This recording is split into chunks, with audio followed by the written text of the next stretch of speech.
introductions of the earlier part and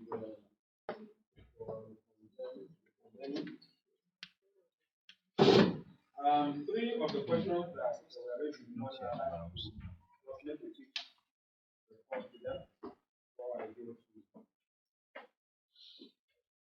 Like we kept saying, many of the things that we do in face-to-face these days can also be done in online education. Our sister was asking about practical courses, how, for instance, it will require students to do instructional material and things like that. Of course, why not? Instructional materials can be physical, they can also be digital. You can ask them to do digital design and drawings, or they can even do the physical one, then take a photograph of it, even short video, or a short video and send to you. If you want them to video the process of their preparing it, they will do it and send to you. So those things can be done. If it's entrepreneurship, skill acquisition, they can do short video. So most of those things are just it's just to think outside the box and find ways to achieve it. And then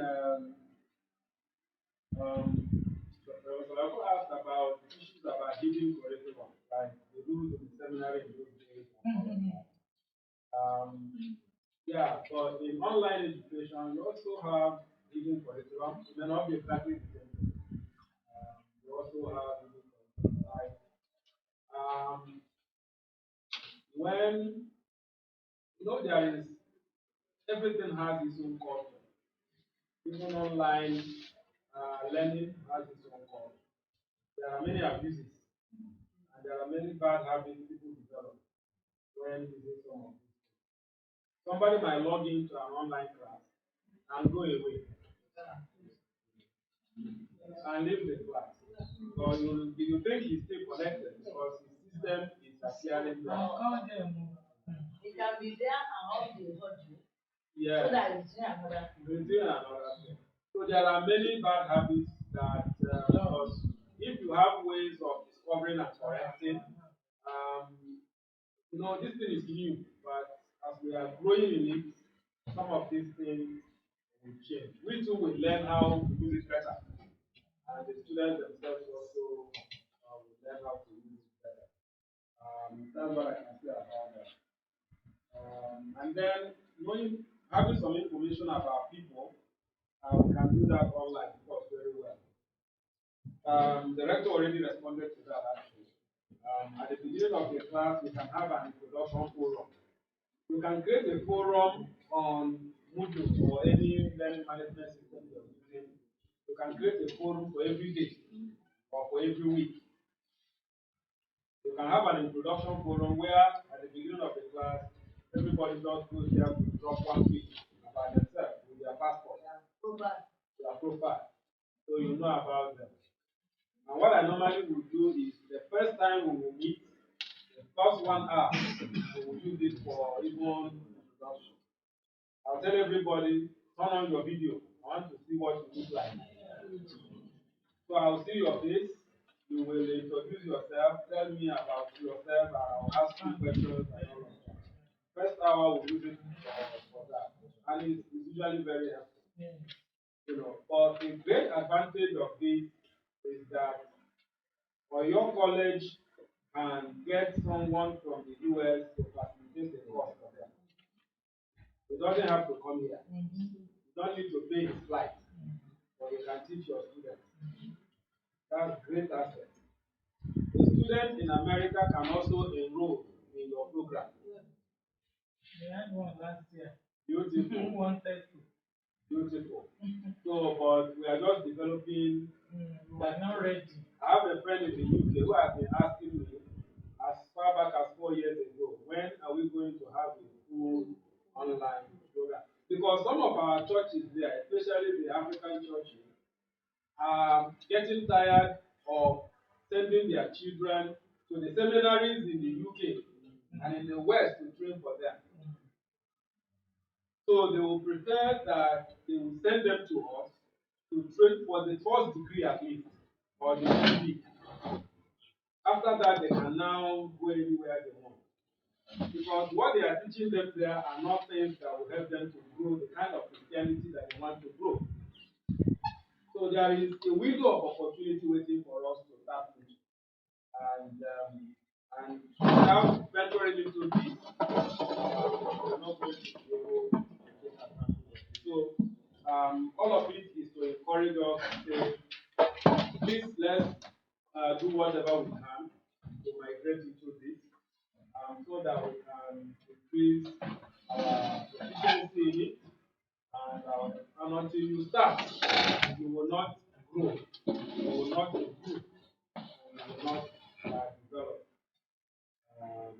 All of that should serve as encouragement. All right. I'm tempted to say amen. Amen. Sir, in addition to what you have said, there are some courses that some of us have also taught that students have to make presentation online, mini teaching practice, and they show their pictures, they show their even raw material that they got, their things like that. So it's just about building it into the something like That's that. very good. I had a student last year that I was supposed to supervise. Student in his SME. I was supposed to visit his church and in Ibadan, but I couldn't. So I just asked him, do a video when you are preaching. Just do a video recording of your preaching and send to me. And he did. Went to school and used Bluetooth. We didn't even use internet to transfer it. He used Bluetooth to send it to me. And I watched, and I actually saw what he did without going to that. You know? And it saved me travel, saved me costs, and all the other inconveniences. And I was able to achieve the goal. Of course, these are possibilities. The second discussion is around postgraduate program. I'm presuming that the college is thinking about this, right? Yeah, we have applied and believing God that they will answer your prayer. Yes. All right. And that will begin with the masters. Men deep and few masters. Okay, we are not even doing MD. No. We are for first MD and then the other ones. Yeah. With our faculty strength. Right. Is what we applied for. Okay. That's beautiful. So as we think about that and as we reflect on that and prepare for that, we will take a few discussions, and then if there are other things that we would like to ask, try to offer some suggestions. But our discussions also should not just be futuristic. Some of the things we will discuss, I would suggest that we can start trying to inject them into what we are doing now, even in our undergraduate teaching. Because, like we hinted in the last discussion, some of the things we are expecting students to demonstrate at the postgraduate level, it's already too late for them to start learning it at that point. If they will start learning it at undergraduate level, it will help make the process easier. Okay, all of us are pastors here. I don't know whether they are. Any Ibadan graduate here? Any UMCA graduate here? No. BM? UMCA graduate from Ilorin? Yes. Okay. I'm not too safe to say what I want to say. No, it's okay. But she's a Baptist. All right, okay, let me just go ahead. Let me take the list. Mama, I know Mama, she will not stay. As dean of PG school at seminary, there are times when we started the Genesis, I'm just trying to use one example. When we started the Genesis school, and for the next couple of years, when we screen a candidate and the report or the result is very bad, some really very bad. Like when you screen somebody's paper or thesis and then it comes out with 60% or 65%, you know, you are like, you open your mouth, what happened? Did you just go copy somebody else's work or what? When we have results like that, I go the extra step and ask them, where did you do your first degree? And most of them, in fact, I didn't find any MDTS graduate that returned that kind of result from their school. They were usually from other institutions. And majorly non-Baptist institutions. And the reason is this, and this is why I'm telling you this story. You know that from our undergraduate program, there are some good things we do, like teaching them to write papers. They start writing some papers from even their first year. Even if it is 10 pages, even if it is 5 pages, they start writing papers. And then by the time they are getting to their final year, we ensure that they do presentations by themselves. Even though at the moment numbers have become too large that everybody doesn't get one or two. You remember that time, maybe still here, you still have that privilege where every student gets to preach in chapel. You still have that privilege. Okay, we have lost it at MBTS because of number. All of those things help to build the student. You know, all of us here, you will remember the first time you preached in chapel. You will remember what you went through. You know, you will have headache and fever and body sore.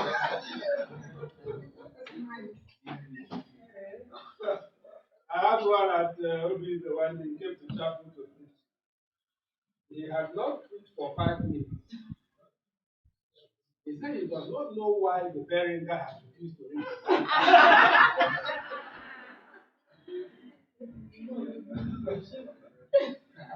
5 minutes. I said, you said 5 minutes is not.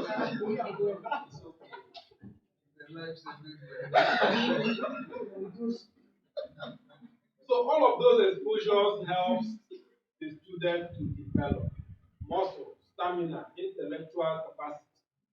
So that by the time they are entering postgraduate studies, they have learned some things and gained some things. I'm saying that to say, don't see our discussions today only in futuristic terms. So don't just go and save it up somewhere and say, when you will start postgraduate, you will begin to implement. So let's note some of them that we can implement or add as part of what we are doing.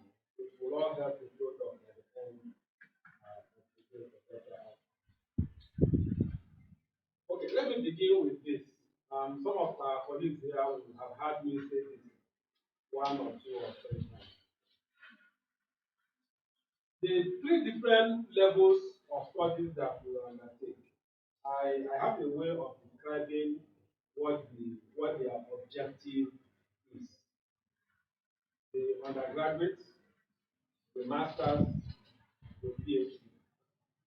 And this helps me to really paint a picture of what the goal should be, both for the student and for the teacher. If you look at your undergraduate curriculum, you will realize that basically any school you go to, whether a secular school, theological school, whatever the program may be, a first degree is a jack of all trades. It's basically general introduction to different areas of study. That's what, in fact, it was when I was doing my PTH that one of our colleagues called me. I didn't notice that. But one day he came and asked, he said, have you people noticed that all the courses we are doing in the seminary has introduction in it? Introduction to sociology, introduction to Old Testament, introduction to New Testament, introduction to ministry, introduction to systematic theology, introduction to philosophy. It's true. He said, when are we going to begin to do the video? But you spend 4 years doing only introduction. It's a general introduction. And it's intentional. Because they want to expose you to different areas of study. They don't know where your interest will be. And they don't want you to be a novice. They want you to know a little bit, a little bit, a little bit, a little bit. Now when you are done, you have known a little bit about everything. You can now decide where your interest will be. Because by the time you begin a master's program, you are narrowing down. You now choose one area, whether it is theology or counseling or philosophy or education or biblical studies. Even in biblical studies, there is confusion. You have Old Testament, you have New Testament, and all of that. So you now narrow a little bit. But at the basic level, you have to know a little about everything. By our curriculum, even people that are doing DRE, they have to do a little bit of Bible. They have to do a little bit of theology. Okay. They have to do a little of philosophy. Yes. Even those doing music, there was a time our music students in the seminary came and were complaining. We want to do more music courses. Why are you giving us theology and biblical studies and all that? And the seminary said, you are ministers. You need to know the Bible. You need to know about ministry because you are not just a secular musician. So it's a general, that's first degree. Now, when you get to the master's level, I say that the master's program is to help you to master the masters. You master the master. And this is what I mean. If you now narrow to an area and say you want to study Old Testament studies, for your master's degree, it means that by the time you are done with your 2-year course in masters in Old Testament, that there is nobody who is anybody in Old Testament studies that you will not know about. That's what it means. It means that anybody that is worth hearing in Old Testament studies, you will know about them. You will know one or two things about their ideas. You will know what they are known for in that discipline. You will know what their contributions are. You will know what the strengths and weaknesses of their ideas are. And you may not be able to discover all of this in one day, but over the first semester, second semester, those you are not able to learn in the first year, when you are writing your thesis, you get to discover more about them. And it may not even be in your course, you will know all of them. Some you will discover in your private studies. But you need to know the people that matter. Every good master's degree program will do this for you in your discipline. And if it doesn't do that for you, when you start a doctorate in that discipline, you will struggle because you don't have the basic foundation you need to have to be able to do a doctoral work. When we are doing our own masters in theology at the seminary, that's one of the things that we get. We didn't get all of it in a class session, but sometimes in private discussions, when Salvatore is here, some of our private discussions were even more enriching than the class discussion, or as enriching as the class discussion. When we discuss what the scholars, their ideas, and all of that, very, very beautiful and interesting to know, okay, this guy is known for this is known for this, and all of this. The master's program helps you to do that. When you get to the doctoral level, you know what a PhD means? A PhD means that you now want to make a claim that you are a master. That you too, you have what it takes to be considered a master. That's what a PhD means. And by the time you complete the PhD successfully, what you are saying is, me too, I have something to say. Something others should listen to, something others should want to read and learn.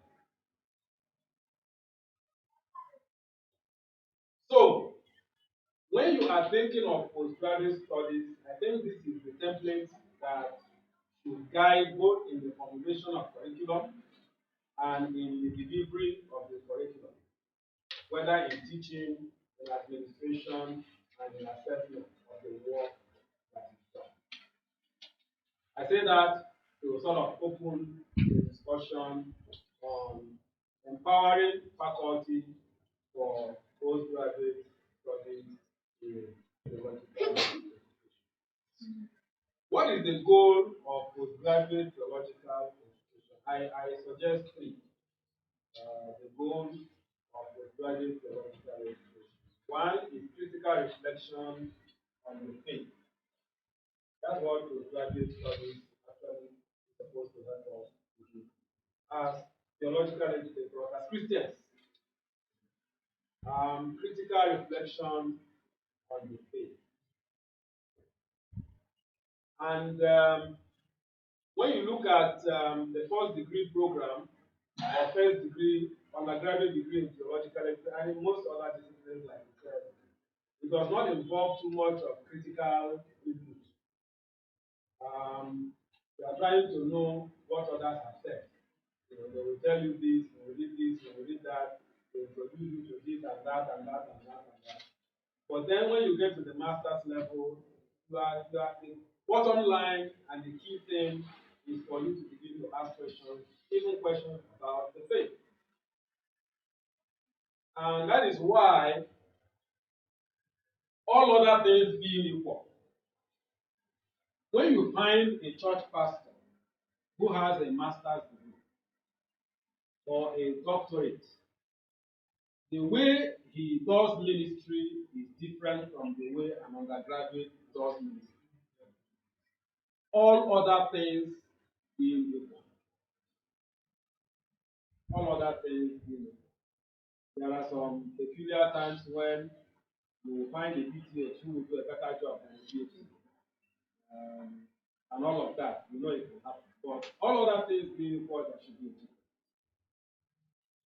There should be a difference when a master's degree or a PhD preaches. The way they engage with the Bible, the way they interpret it, there should be a difference. There should be a difference when a master's degree holder or PhD does counseling or teaches. There should be a difference. Or approaches issues.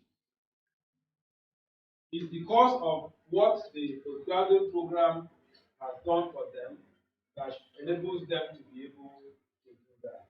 So it helps us with critical reflection on the faith. And we need a lot of it.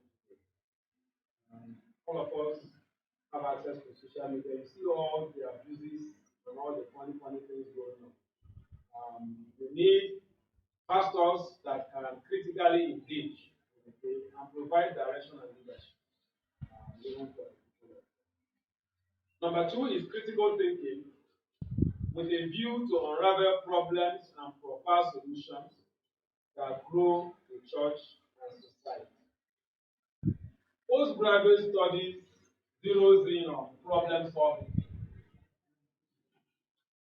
answering questions, filling gaps. That's what it does. That's why if you want to write a thesis, they will say, what is the gap you want to fill? If you don't have a gap you are filling, your topic will not be approved. Because you can't just go and repeat what others have been saying.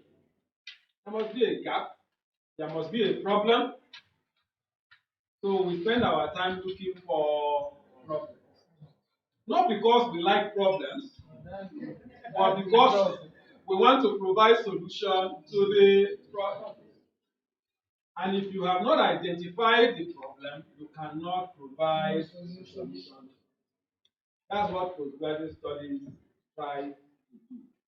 So why do we have postgraduate studies in church or in theological education? Because there are questions that need to be answered. There are problems that need to be solved. There are issues that need to be responded to. And theological education is the opportunity we have to do that. And then, of course, number 3, leadership development of church and the society. We will know about that. Okay, so what are some things we can say about preparing the course in postgraduate studies? I'm talking about the syllabus, the content, and the teaching. I will make some 6 suggestions or recommendations in that regard for observation. Number 1, we mentioned it earlier on about discovery learning.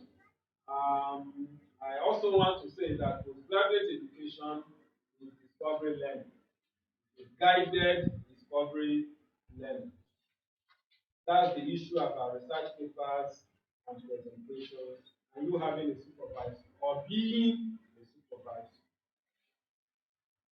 The process of supervision, the way it goes, is that here you have a supervisor who is like a tour guide, guiding the student on the journey. You may choose to travel with the student. You may choose to stay back at home. But because you have traveled that road before, you know the road markers, you know the junctions, you know the key portions of that road. You will send the student and say, okay, you will go to Ibadan, go to Bodija market and buy so and so. Solution you are looking for is to buy something and bring it back. And you allow the student to go by themselves. You know that when you are going on a journey with somebody, you are in the same car. You know the person will not pay attention to many things. Hello? They will not. Even if you tell them to pay attention, they will not. They will not. They will gloss over many things. Sometimes they will even sleep off. Because they know that you know the road. But when they go alone by themselves, they will be compelled to stay away so that the vehicle will not carry them beyond where they go. Then they will be noting, okay, this traffic light here, or this network mast here, or this is a market, or this is a roundabout, so that they will know they will be able to find their way back. But you have traveled that road before, maybe even many times. So you already know where to tell them to go and pick a vehicle. You know where to tell them to stop. You know, it's a guided discovery learning. That's what postgraduate teaching supervision is all about. When a student comes to you the first time, you assess them, you know where they are, and you know the way you teach one student is not the way you teach another in postgraduate teaching. You will look at their level and know where they are coming in from and know how to help them. So that's what postgraduate education is all about. I'm going to conclude with something about mentoring, but it starts from this beginning. It starts from this. It's guided discovery learning. And why are you doing that? Because you are training this person to be a leader. You are training this person to be a mentor himself or herself. One day, sooner than later, he or she will be doing for another person the same thing you are doing for him. So you want them to properly know what they are doing. So that when it is their turn to do it for another person, they will be able to do what? They will be able to do it well. So it is discovery learning, but it is guided discovery learning.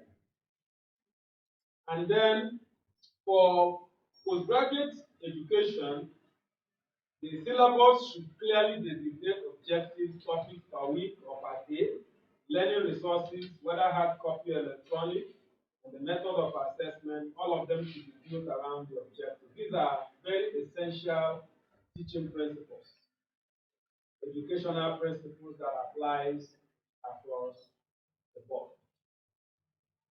In the seminary, one challenge we had that we kept on trying to address is that some postgraduate teachers, lecturers, think that for a postgraduate course, you don't even need a syllabus.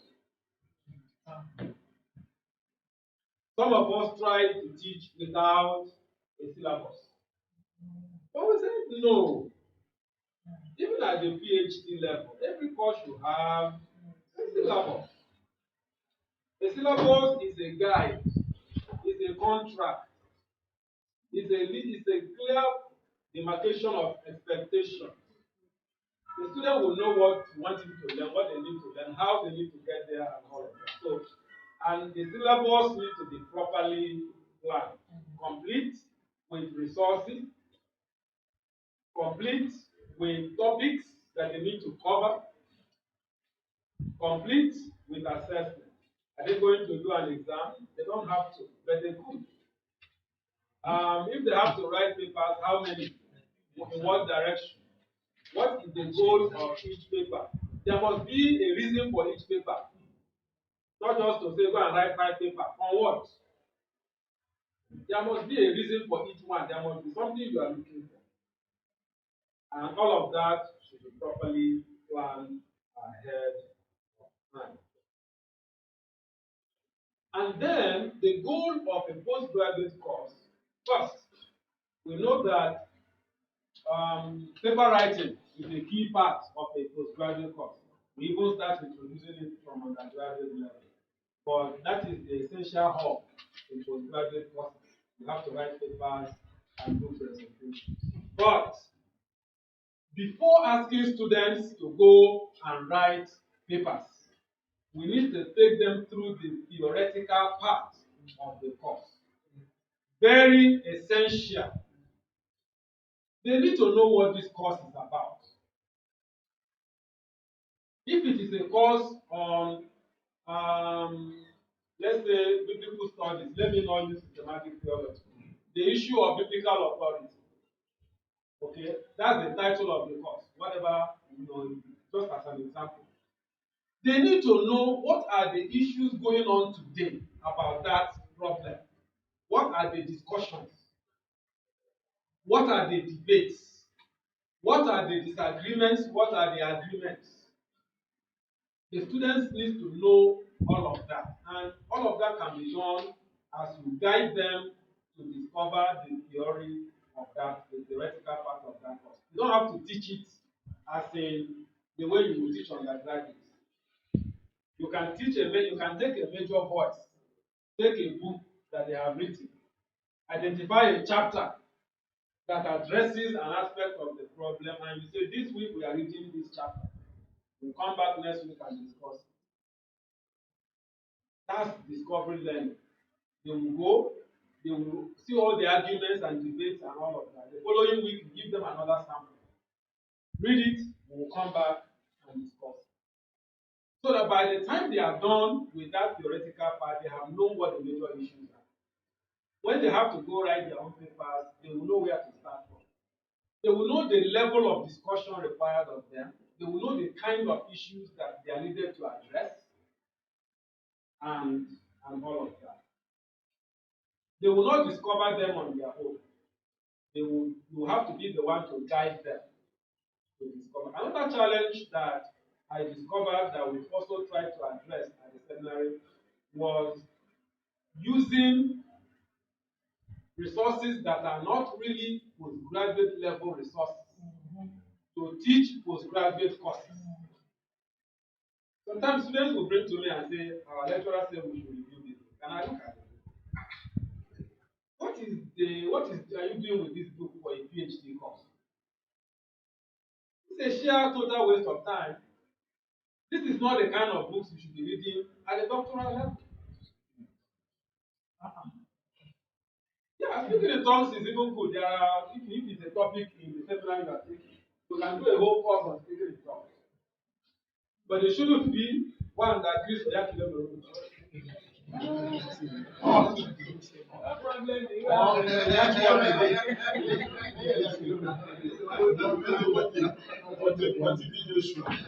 Ah.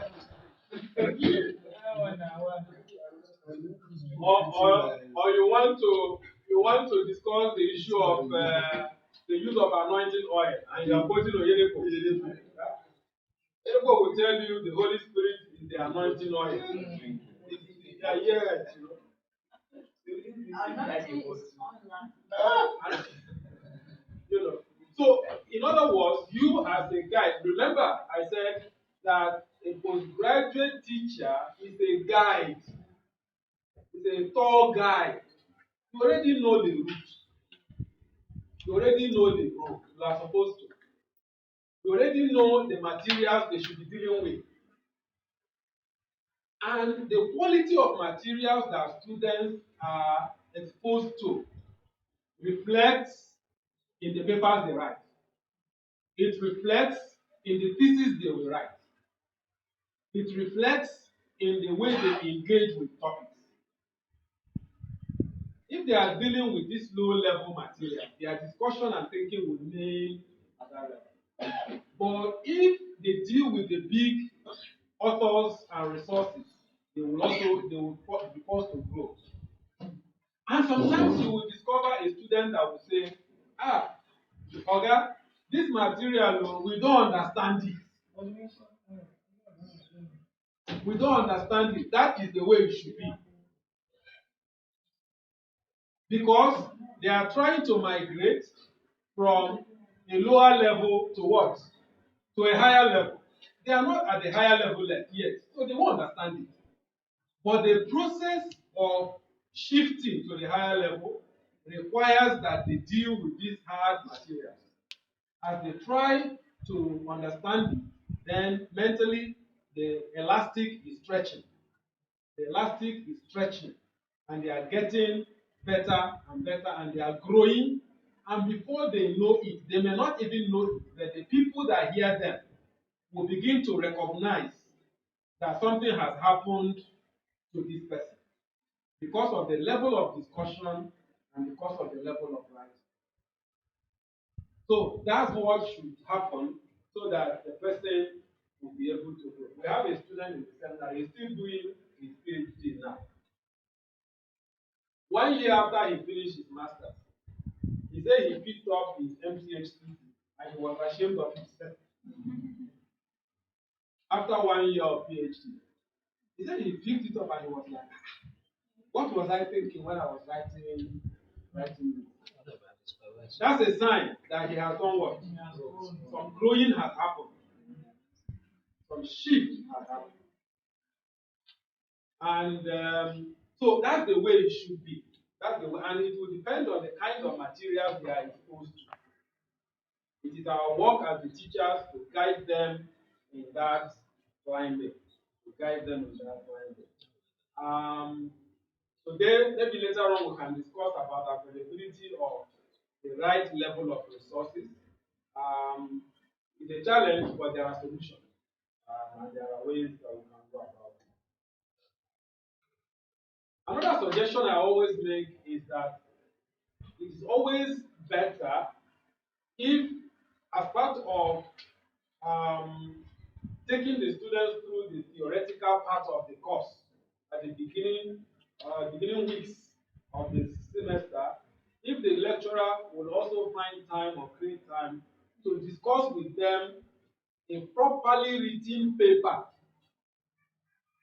at the master's level or doctoral level, whatever the level may be, on a topic in that course, either the one you have written or you select from what another person has written, let the students read it, then you discuss it with them. A properly written paper research paper. That will give the students an idea of the quality of writing and papers they too are expected to turn in for that course.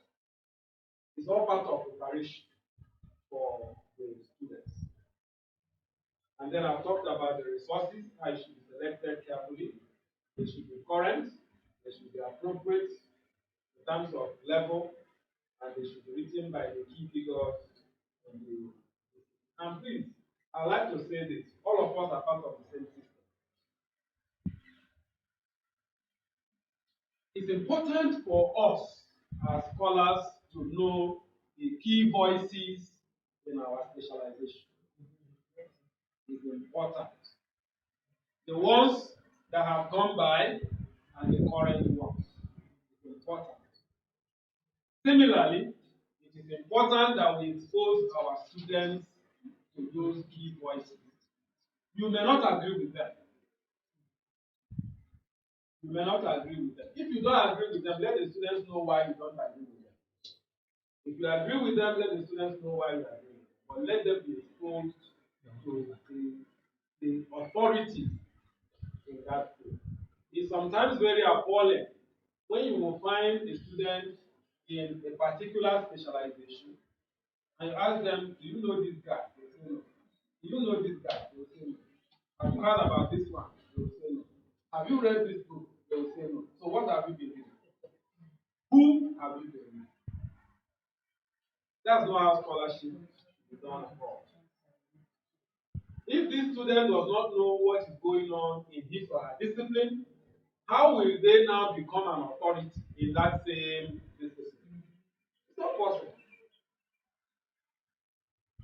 And with postgraduate studies,